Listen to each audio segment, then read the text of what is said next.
Akala ng iba, pa-chill-chill ka lang. Akala ng iba, pangiti-ngiti ka lang. Akala ng iba, patawa-tawa ka lang. Pero yun ang akala nila. Hindi nila alam na sa kabila ng pagngiti mo, pagiging masaya mo, sa likod nun may mga problema na hindi mo alam kung ano yung gagawin mo. Sa likod nun may mga sitwasyon na hindi mo alam kung sino yung lalapitan mo.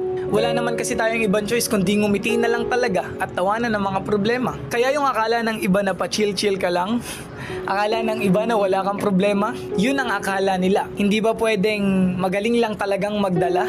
Kasi wala namang option kundi lumaban eh. Kaya ikaw na nanonood, alam ko sa kabila ng pagngiti mo, may mga problemang hindi mo alam kung paano mo susolusyonan. May mga sitwasyon sa buhay mo na hindi mo alam kung sino yung lalapitan. Ngumingiti ka na lang, nagiging masaya ka na lang. Gusto kong sabihin na ipagpatuloy mo yan, maging masaya ka lang, magpahinga ka lang, and then after nun, lalaban ka ulit.